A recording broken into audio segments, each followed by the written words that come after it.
আসসালামু আলাইকুম সুপ্রিয় শিক্ষার্থী বন্ধুরা, আশা করি তোমরা সবাই ভালো আছো। লাবিব এন্ড জাফিস টেকের পক্ষ থেকে সবাইকে আজকে স্বাগতম। তো আজকে আমি এসেছি সুপ্রিয় ষষ্ঠ শ্রেণীর শিক্ষার্থীবৃন্দদের জন্য। তো বন্ধুরা, আজকে আমি আলোচনা করতে চলেছি তোমাদের ইসলাম ও নৈতিক শিক্ষা চতুর্থতম অধ্যায় আখলাক। তো চলো বন্ধুরা, আজকের এই গুরুত্বপূর্ণ অধ্যায়টি শুরু করা যাক। তো বন্ধুরা, চলে এসেছে আজকের অধ্যায়, চতুর্থ অধ্যায় আখলাক। তো এখানে আমরা জানতে পারবো আখলাকে হামিদা মানে ভালো ক্যারেক্টার বা ভালো গুণ। ভালো গুণের মধ্যে যেগুলো রয়েছে সত্যবাদিতা আছে, সেটি নিয়ে জানতে পারবো। পিতামাতার প্রতি কর্তব্য, এরপরে আমাদের রয়েছে আত্মীয় স্বজনের প্রতি কর্তব্য সম্পর্কে আমরা জানতে পারবো। প্রতিবেশীর প্রতি কী কী ধরনের কর্তব্য রয়েছে সেগুলো আমরা জানতে পারবো। এরপরে বড়দের প্রতি শ্রদ্ধা ও ছোটদের প্রতি স্নেহ আদর করা, সহপাঠীদের সাথে ভালো ব্যবহার বা সদ্য ব্যবহার। আখলাকে জামি বা খারাপ আচরণ যেগুলো বলা হয়, যেমন রয়েছে মিথ্যাচার বা মিথ্যা কথা যেটি বলা হয়, গীবত বা পরিনিন্দা করা। এরপরে রয়েছে গালি দেওয়া বা খারাপভাবে কথা বলা, ধূমপান ও মাদকাসক্তি রয়েছে। তো এরপরে আমাদের আরও কিছু রয়েছে, যেমন এখানে মাদকাসক্তি কী কী ধরনের রয়েছে, খারাপ এফেক্টগুলো রয়েছে, সেগুলো সম্পর্কে আমরা জানতে পারবো। তো বন্ধুরা, এখন আমরা চলে যাব এই অধ্যায়ের অনুশীলনী পর্বে। তো ইসলাম শিক্ষা ষষ্ঠ শ্রেণী চতুর্থতম অধ্যায় আখলাক পৃষ্ঠা নম্বর 78 থেকে 97 অনুশীলনীর সমাধানগুলো দেখব। তো বন্ধুরা, প্রথমে আমরা চলে যাব শূন্যস্থান পূরণ। 1, মহান আল্লাহ মানুষকে অসংখ্য ড্যাশ দান করেছেন। উত্তর নিয়ামত। 2, ড্যাশ সাথে সম্পর্কিত ব্যক্তিকে আত্মীয় বলে। উত্তর আত্মার সাথে। পরে 3, মিথ্যা থেকে ড্যাশ কাজের সূচনা হয়। উত্তর পাপ কাজের সূচনা হয়। মিথ্যা থেকে ঢ্যাস কাজের সূচনা হয়। উত্তর পাপ কাজের। 4, গীবতের মাধ্যমে মানুষের মাঝে ঢ্যাস ও ঢ্যাস সৃষ্টি হয়। উত্তর ঘৃণা ও শত্রুতা। 5, মুখে দুর্গন্ধ থাকলে ঢ্যাস অন্য নামাজির কষ্ট হয়। উত্তর মসজিদে অন্য নামাজির কষ্ট হয়। এরপরে আমরা বাম পাশ থেকে শব্দ বাক্যাংশ নিয়ে ডান পাশে মিল করাবো। যেমন বাম পাশে যেমন রয়েছে সত্য কথা বলে, পিতামাতার আদেশ নিষেধ পালন করা, যে ব্যক্তি কামনা করে যে তার জীবিকা ও আয়ু বৃদ্ধি পাক, সামনে পিছনে ডামে বামে 40 ঘর পর্যন্ত গীবত একটি। ডান পাশে রয়েছে সন্তানের জন্য ওয়াজিব বা কর্তব্য, প্রতিবেশী নিন্দনীয় কাজ, সেজন্য আত্মীয়দের সাথে সুন্দর আচরণ করে, তাকে সবাই ভালোবাসে ও সম্মান করে। তো উত্তর, যে সত্য কথা বলে তাকে সবাই ভালোবাসে ও সম্মান করে। 2, পিতামাতার আদেশ নিষেধ পালন করা সন্তানের জন্য ওয়াজিব বা কর্তব্য। 3, যে ব্যক্তি কামনা করে যে তার জীবিকা ও আয়ু বৃদ্ধি পাক, সেজন্য আত্মীয়দের সাথে সুন্দর আচরণ করে। 4, সামনে পিছনে ডানে বামে 40 ঘর পর্যন্ত প্রতিবেশী। 5, গীবত একটি নিন্দনীয় কাজ। এরপরে বন্ধুরা, আমরা চলে যাব সংক্ষিপ্ত প্রশ্নতে। 1 নম্বর, আখলাক বলতে কি বোঝায়? উত্তর, সরি আখলাক হলো আরবি শব্দ খুলুকের বহুবচন, যার অর্থ চরিত্র, স্বভাব, আচরণ, নৈতিকতা ইত্যাদি। ইসলামী পরিভাষায় মানুষের দৈনন্দিন কার্যক্রম, আচার ব্যবহার, স্বভাব ও নৈতিকতা সামগ্রিক রূপকে আখলাক বলা হয়। এটি মূলত মানুষের অভ্যন্তরীণ গুণাবলী ও বাহ্যিক আচরণের প্রতিফলন, যা ভালো বা মন্দ হতে পারে। 2, গীবত নিন্দনীয় কাজ কেন? উত্তর, গীবত হলো কোনো ব্যক্তির অনুপস্থিতিতে তার সম্পর্কে এমন কিছু বলা সে পছন্দ করে না, এমনকি যদি তা সত্য হয়। গীবত নিন্দনীয় কাজ কারণ এটি মানুষের মধ্যে অবিশ্বাস, ঘৃণা এবং শত্রুতা সৃষ্টি করে। এটি ইসলামে কঠোরভাবে নিষিদ্ধ এবং পবিত্র কোরআনে মৃত ভাইয়ের মাংস খাওয়া সমতুল্য বলে বর্ণনা করা হয়েছে। 3, আত্মীয় স্বজনের অধিকার বলতে কি বোঝায়? উত্তর, আত্মীয় স্বজনের অধিকার বলতে বোঝায় তাদের সাথে সুসম্পর্ক বজায় রাখা, তাদের প্রতি সহানুভূতিশীল হওয়া এবং তাদের বিপদে পাশে দাঁড়ানো। ইসলামে আত্মীয়তার সম্পর্ক রক্ষা করার উপর বিশেষ গুরুত্ব দেওয়া হয়েছে। এটি ঈমানের অংশ এবং আল্লাহর সন্তুষ্টি লাভের একটি উপায়। এরপরে বন্ধুরা, আমরা চলে যাব বর্ণনামূলক প্রশ্নে। 1, সত্যবাদিতা একটি বাস্তব ঘটনা বর্ণনা করো। উত্তর, একদা এক ব্যক্তি রাসূল সাল্লাল্লাহু আলাইহি ওয়াসাল্লামের কাছে এসে বলল, হে আল্লাহর রাসূল, আমি অনেকগুলো খারাপ কাজ করি, কিন্তু আমি এর মধ্যে কোনটি প্রথমে ছাড়বো? রাসূল সাল্লাল্লাহু আলাইহি ওয়াসাল্লাম তাকে বললেন, তুমি প্রথমে সত্য কথা বলার অভ্যাস করো এবং মিথ্যা বলা ছেড়ে দাও। লোকটি বাড়ি ফিরে গেল এবং যখনই সে কোনো খারাপ কাজ করতে গেলে উদ্যত হতো, তখনই তার মনে পড়তো যে যদি কেউ তাকে জিজ্ঞেস করে তবে তাকে সত্য কথা বলতে হবে। সে ভাবলো, যদি সে সত্য কথা বলে তাহলে রাসূল সাল্লাল্লাহু আলাইহি ওয়াসাল্লাম তাকে শাস্তি দিবেন, আর যদি মিথ্যা বলে তাহলে সে তার প্রতিশ্রুতি ভঙ্গ করবে। এই চিন্তার কারণে লোকটি ধীরে ধীরে সব খারাপ কাজ ছেড়ে দিল এবং একজন সত্যবাদী ও সৎ মানুষে পরিণত হলো। এই ঘটনা থেকে বোঝা যায় যে সত্যবাদীরা কিভাবে মানুষকে সকল প্রকার মন্দ কাজ থেকে রক্ষা করে। 2 নম্বর প্রশ্ন, পিতামাতার অধিকারের উপর একটি নাতিদীর্ঘ রচনা লেখো। উত্তর, পিতামাতা হলেন সন্তানের জন্য আল্লাহর পক্ষ থেকে এক মহান নেয়ামত। তাদের অধিকার ইসলামে অত্যন্ত গুরুত্বপূর্ণ। আল্লাহ পবিত্র কোরআনে বলেছেন, তোমরা আল্লাহর ইবাদত করো এবং তার সাথে কোনো কিছুতে শরীক করো না, আর পিতামাতার সাথে সদ্য ব্যবহার করো। সূরা নিসা আয়াত সূরা নিসা আয়াত 36। পিতামাতার অধিকারের মধ্যে রয়েছে তাদের আনুগত্য করা, আল্লাহর অবাধ্যতামূলক কাজ ছাড়া অন্য সকল বিষয়ে তাদের আদেশ নিষেধ মান্য করা সন্তানের জন্য ওয়াজিব। এরপরে তাদের প্রতি দয়া ও সম্মান প্রদর্শন, তাদের সাথে নম্র বিনয়ী আচরণ করা এবং কোনোভাবে তাদের মনে কষ্ট না দেওয়া, তাদের সেবা করা, বার্ধক্যে তাদের যত্ন নেওয়া এবং তাদের সকল প্রয়োজন মেটানো, তাদের জন্য দোয়া করা, তাদের জীবিত ও মৃত্যু অবস্থায় তাদের ক্ষমা ও শান্তির জন্য আল্লাহর কাছে প্রার্থনা করা, পিতামাতার সাথে ভালো ব্যবহার করা ঈমানের একটি অংশ এবং এর মাধ্যমে আল্লাহর সন্তুষ্টি লাভ করা যায়। 3 নাম্বার, ধূমপান ও মাদকাসক্তির কুফল বর্ণনা করো। উত্তর, ধূমপান ও মাদকাসক্তি উভয়ই মানব সমাজে ব্যক্তির জন্য মারাত্মক ক্ষতিকর। ধূমপানের কুফল: শারীরিক ক্ষতি, এটি ফুসফুসের ক্যান্সার, হৃদরোগ, শ্বাসকষ্ট, স্ট্রোকের মতো মারাত্মক রোগের কারণ হয়। এটি শরীরের রোগ প্রতিরোধ ক্ষমতা দুর্বল করে দেয়। অর্থনৈতিক ক্ষতি, এটি একটি ব্যয়বহুল অভ্যাস যা ব্যক্তির আর্থিক অবস্থার উপর চাপ সৃষ্টি করে। সামাজিক ক্ষতি, ধূমপানের কারণে সৃষ্ট দুর্গন্ধ অন্য মানুষের জন্য অস্বস্তির কারণ হয় এবং এটি পরিবেশ দূষণও ভূমিকা রাখে। মাদক শক্তির কুফল: শারীরিক ও মানসিক ক্ষতি, মাদকদ্রব্য মস্তিষ্কের কার্যকারিতা নষ্ট করে, যকৃত ও কিডনিকে ক্ষতিগ্রস্ত করে। এটি মানসিক ভারসাম্যহীনতা, বিষণ্ণতা এবং আগ্রাসী আচরণের কারণ হয়। পারিবারিক ও সামাজিক অবক্ষয়: মাদকাসক্ত ব্যক্তি পরিবার ও সমাজের বোঝা হয়ে দাঁড়ায়। এটি পারিবারিক অশান্তি, অপরাধ এবং সামাজিক মূল্যবোধের অপক্ষয় ঘটায়। আইনি জটিলতা: মাদকদ্রব্যের ব্যবহার ও কেনাবেচা প্রায় সকল দেশে গুরুতর অপরাধ হিসেবে বিবেচিত এবং এর জন্য কঠোর শাস্তির বিধান রয়েছে। তো বন্ধুরা, এরপর আমরা চলে যাব কিছু বহু নির্বাচনী প্রশ্নে। যেমন ক, আখলাকে জামিমার অর্থ কি? আমরা জানি আখলাকে জামিমার অর্থ ভালো আচরণ বা আখলাকে জামিমা অর্থ হচ্ছে খারাপ আচরণ বা নিন্দনীয় আচরণ। তো উত্তর হবে ঘ। এরপরে 2, মানুষের সুসম্পর্ক, সৌহার্দ্য, বন্ধুত্ব গড়ে তোলার পিছনে নিচের কোনটি ভূমিকা রাখে? আখলাকে জামিমা নাকি আখলাকে হামিদা নাকি আকায়েদ নাকি রিসালাত? এটি হবে আখলাকে হামিদা হবে, এখানে জামিমা ভুলে দেওয়া হয়েছে। এরপরে আমরা 3 ও 4 নং প্রশ্নের উত্তর দিব নিচের উদ্দীপকটি পড়ে। মোস্তাফিজ এ বছরে এসএসসি পরীক্ষার্থী। স্কুলে তার সহপাঠী বন্ধু বান্ধবদের সাথে যেমন চমৎকার বন্ধুত্ব, তেমনি শিক্ষকের সাথে চমৎকার সম্পর্ক। শিক্ষকগণ তাকে অসম্ভব ভালোবাসেন।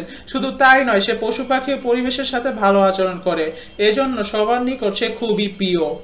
এরপরে 3 নাম্বার, মোস্তাফিজের এই গুণগুলো নিচের কোনটির কারণে হয়েছে? এটি হবে আখলাক বা ভালো আচরণ। উদ্দীপকে মোস্তাফিজের কর্মকাণ্ডের স্বরূপ শিক্ষকগণ সম্মান পাবে, আমানতের খেয়ানত হবে না, পিতামাতার প্রতি উত্তম ব্যবহার নিশ্চিত হবে। এটি হবে 1 আর 3, আমানতের খেয়ানত এখানে হবে না। এরপরে 5 ও 6 নম্বর প্রশ্ন দিব নিচের উদ্দীপকটি পড়ে। নাবিল ও জামিল সহপাঠী। একদিন জামিল অজু করার জন্য তার ঘড়িটি ভুলে ব্যাগে রেখে গেল। নামাজ পড়ে এসে সে তার ঘড়িটি পেল না। জামিল অন্য সহপাঠীর মাধ্যমে জানতে পারলো নাবিল তার ঘড়িটি নিয়ে গেছে। নাবিল বিষয়টি জিজ্ঞাসা করলে সে অস্বীকার করলো। এরপরে 5, নাবিলের কাজটি কিসের অন্তর্ভুক্ত? এটি হবে চুরির অন্তর্ভুক্ত, পাশাপাশি সে মিথ্যা কথাও বলেছে। 6, নাবিল পরকালে লাভ করবে। এটি হবে এখানে শুধু জাহান্নাম হবে, এখানে ভুলে জান্নাত এসেছে। কারণ নাবিল, এখানে আমরা দেখতে পাচ্ছি নাবিল সে একটি বন্ধু জিনিস চুরি করে, তারপর সেটিকে অস্বীকারও করছে। তো চলো এখন বন্ধুরা আমরা চলে যাব সৃজনশীল প্রশ্নে। বিশ্ববিদ্যালয় জীবনে 2 বান্ধবী ফারজানা ও কাকলি পড়াশোনা শেষে একই প্রতিষ্ঠানে একই সাথে একই পদে চাকরিতে জয়েন করে। 4 বছর পর কাকলি পদোন্নতি পায়। এতে ফারজানা কিছুটা মনে কষ্ট পায়, কিন্তু কিছুদিন পর থেকে ফারজানা কাকলি বিশ্ববিদ্যালয় জীবনে কিছু দোষ ত্রুটি অন্য সহকর্মীদের নিকট বলে বেড়াতে লাগলো। এতে অফিসের কর্মপরিবেশ কিছুটা ক্ষুণ্ণ হয়। একদিন তাদের অফিসের অফিস সহায়ক বৃদ্ধ হামিদা বেগম ফারজানা বেগমকে বলল, আপা, কোনো অবস্থাতে কাকলি আপার অনুপস্থিতিতে তার সম্পর্কে কোনো সমালোচনা করা ঠিক নয়। এরপরে ক নম্বর প্রশ্ন, সিদকের অর্থ কি? খ, আখলাকে হামিদা বলতে কি বোঝায়? ব্যাখ্যা করো। গ, ফারজানার কর্মকাণ্ড কি প্রকাশ পেয়েছে? ব্যাখ্যা করো। ঘ, উদ্দীপকে হামিদা বেগমের বক্তব্যের তাৎপর্য মূল্যায়ন করো। তো আমরা একটু উত্তরগুলো দেখে নিই। ক, সিদক কি? উত্তর, সিদক হলো এটা হবে সিদক হলো একটি আরবি শব্দ। এর আবর্থানিক অর্থ হলো সত্যবাদিতা, সত্য বলা বা সততা। এরপরে খ, খ আখলাকে হামিদা বলতে কি বোঝায়, ব্যাখ্যা করো। উত্তর, আখলাকে হামিদা হলো ইসলামী পরিভাষে এমন সব উত্তম চরিত্র গুণাবলী যা প্রশংসনীয়। আখলাক শব্দের অর্থ হলো চরিত্র, স্বভাব, ব্যবহার, নীতি ইত্যাদি। আর আহমিদা শব্দের অর্থ হলো প্রশংসনীয়। তাই আখলাকে হামিদা বলতে এমন সব কাজ ও আচরণকে বোঝায় যা নৈতিকভাবে প্রশংসনীয় এবং ইসলামী দৃষ্টিকোণ থেকে কাম্য। যেমন সত্য কথা বলা, অঙ্গীকার পূর্ণ করা, আমানত রক্ষা করা, রোগীর সেবা করা, বড়দের সম্মান ও ছোটদের স্নেহ করা, প্রতিবেশীর সঙ্গে ভালো ব্যবহার করা, দেশপ্রেম ইত্যাদি। এসব গুণ মানুষকে ভালো মানুষ হিসাবে প্রতিষ্ঠিত করে এবং আল্লাহ সন্তুষ্টি অর্জনে সহায়তা করে। ফারজানার কর্মকাণ্ড কি প্রকাশ পেয়েছে, ব্যাখ্যা করো। তো উদ্দীপকে ফারজানার কর্মকাণ্ডে গীবত প্রকাশ পেয়েছে। গীবত হলো কোনো ব্যক্তির অনুপস্থিতিতে তার এমন কোনো দোষ ত্রুটি নিয়ে আলোচনা করা যা শুনলে সে কষ্ট পায় যদিও তা সত্য হয়। উদ্দীপকে দেখা যায় ফারজানা তার বান্ধবী কাকলির পদোন্নতিতে ঈর্ষান্বিত হয়ে তার অনুপস্থিতিতে অন্য সহকর্মীদের কাছে তার পুরনো দোষ ত্রুটিগুলো বলে বেড়াচ্ছিল। এটি স্পষ্টতই গীবতের অন্তর্ভুক্ত। ইসলামে গীবতকে একটি মারাত্মক পাপ হিসেবে গণ্য করা হয়। পবিত্র কোরআনে আল্লাহ তাআলা বলেছেন, তোমরা একে অপরের পশ্চাতে নিন্দা করো না। তোমাদের মধ্যে কি কেউ তার মৃত্যু ভাইয়ের মাংস খেতে ভালোবাসে? বস্তুত তোমরা তা ঘৃণা করো। সূরা হুজুরাত আয়াত নাম্বার 12-49 নাম্বার সূরা এটি। এই আয়াতে গীবতকে মৃত্যু ভাইয়ের মাংস খাওয়ার মতো জঘন্য কাজের সাথে তুলনা করা হয়েছে, যা এর ভয়াবহতা প্রমাণ করে। ফারজানার এই আচরণটি শুধুমাত্র নৈতিকভাবে নিন্দনীয় নয়, বরং এটি অফিসের কর্মপরিবেশ নষ্ট করছে এবং পারস্পরিক সম্পর্কে ক্ষতিগ্রস্ত করছে। এরপরে আমরা ঘ নাম্বার প্রশ্ন, উদ্দীপকে হামিদা বেগমের বক্তব্যের তাৎপর্য মূল্যায়ন করো।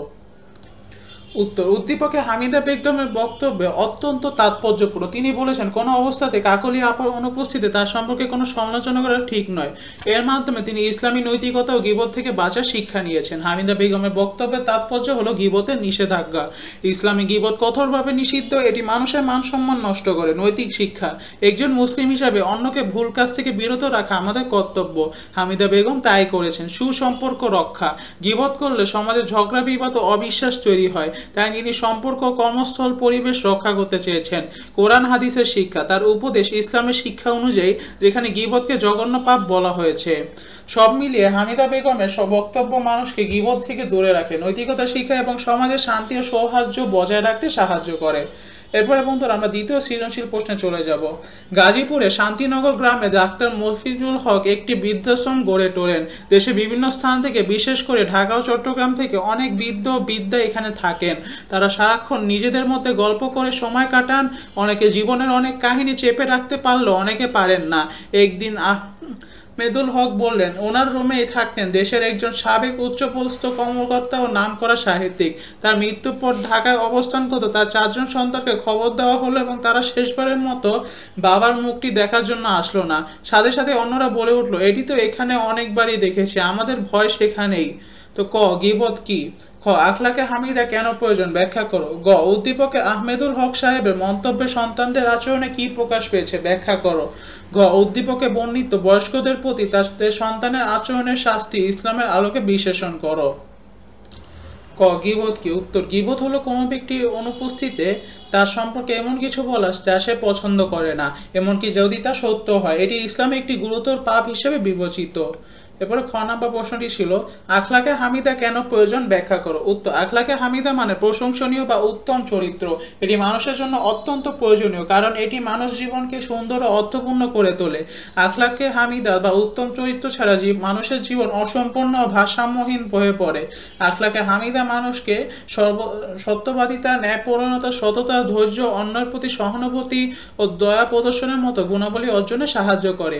এই গুণাবলীগুলো মানুষকে শুধুমাত্র নৈতিক ও আধ্যাত্মিকভাবে উন্নত করে না, বরং সামাজিক সম্পর্ক দৃঢ় করতেও সাহায্য করে। পরে গ নাম্বার প্রশ্নের উত্তরটি দেখব। উত্তর, উদ্দীপকে আহমেদুল হক সাহেবের মন্তব্যে সন্তানদের আচরণে পিতামাতার প্রতি অবহেলা ও চরম অকৃতজ্ঞতা প্রকাশ পেয়েছে। তাদের এই আচরণে স্পষ্ট বোঝা যায় যে তারা তাদের পিতার প্রতি দায়িত্ব ও কর্তব্য পালনে সম্পূর্ণভাবে ব্যর্থ হয়েছে। উদ্দীপকে বলা হয়েছে, একজন সাবেক উচ্চপদস্থ কর্মকর্তা ও নামকরা সাহিত্যের মৃত্যুর পর তার 4 জন সন্তানকে খবর দেওয়া হলো তারা তাদের বাবার শেষ বিদায়ে উপস্থিত হয়নি। এটি শুধুমাত্র একটি ঘটনা নয়, বরং সন্তানের চরম অমানবিকতা এবং পিতামাতার প্রতি তাদের দায়িত্বহীনতার প্রকাশ। তারা পার্থিব জীবন ও সম্পদের মোহে এতটাই নিমজ্জিত যে তারা তাদের পিতাকে সম্মান জানানো বাঁচানো বা তার শেষকৃত্যে অংশগ্রহণ করার মতো ন্যূনতম মানবিক কর্তব্যগুলো পালন করেনি। তাদের এই আচরণে ইসলাম পিতামাতার প্রতি যে মর্যাদা অধিকারের কথা বলা হয়েছে তার সম্পূর্ণ বিরোধী। এরপর আমরা ঘ নম্বর প্রশ্নের উত্তরটি দেখব। উদ্দীপকে বর্ণিত বয়স্কদের প্রতি তাদের সন্তানের আচরণে ইসলামের দৃষ্টিতে একটি মারাত্মক পাপ এবং এর জন্য পরকালে কঠিন শাস্তির বিধান রয়েছে। ইসলামে পিতা মাতার মর্যাদা আল্লাহর পরেই। পবিত্র কোরআনে আল্লাহ তাআলা পিতামাতার প্রতি সদাচরণের জন্য নির্দেশ দিয়েছেন এবং বলেছেন যে তাদের প্রতি সামান্যতম অবহেলা গুরুতর পাপ। আল্লাহ বলেন, তোমার প্রতিপালক আদেশ দিয়েছেন যে তোমরা শুধু তারই ইবাদত করবে এবং পিতামাতার প্রতি সদ্য ব্যবহার করবে। যদি তাদের একজন অথবা উভয় তোমার কাছে বার্ধক্যে উপনীত হয় তবে তাদেরকে উফ পর্যন্ত বলো না এবং তাদেরকে ধমক দিও না, বরং তাদের সাথে সম্মানজনক কথা বলো। সূরা বনী ইসরাইল। উদ্দীপকে সন্তানদের আচরণ ও আয়াতের সম্পূর্ণ বিপরীত। তারা শুধু উফ বলেনি, বরং তাদের মৃত পিতার বিশেষ বিধেয় আসেনি, যা চূড়ান্ত অবহেলা ও অকৃতজ্ঞতার প্রমাণ।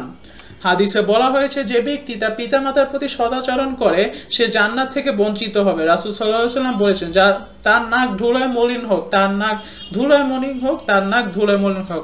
সাহাবীরা জিজ্ঞেস করলেন, হে আল্লাহর রাসূল, কার? তিনি বললেন, যে ব্যক্তি তার পিতামাতা উভয়কে অথবা তাদের একজনকে বার্ধক্যে পেল অথচ সে তাদের সেবা করে জান্নাত অর্জন করতে পারল না। মুসলিম হাদিস থেকে বলা হয়েছে। এই হাদিস থেকে স্পষ্ট যে পিতামাতার প্রতি অবহেলাকারী জান্নাত থেকে বঞ্চিত হবে। সুতরাং উদ্দীপকে বর্ণিত সন্তানদের আচরণ শুধু মানবিক দিক থেকে নিন্দনীয় নয়, বরং এটি একটি গুরুতর ধর্মীয় অপরাধ যার জন্য পরকালে তাদের কঠিন শাস্তির মুখোমুখি হতে হবে। তো সুপ্রিয় বন্ধুরা, এটি ছিল আজকের জন্য। সবাইকে অনেক ধন্যবাদ এই ভিডিওটি দেখার জন্য। তোমরা যদি এরকম আরও ভিডিও দেখতে চাও তাহলে অবশ্যই আমাদের চ্যানেলটিকে সাবস্ক্রাইব করে বেল আইকনটিকে ক্লিক করে রাখবে। সেই পর্যন্ত সবাইকে অনেক ধন্যবাদ। আসসালামু আলাইকুম।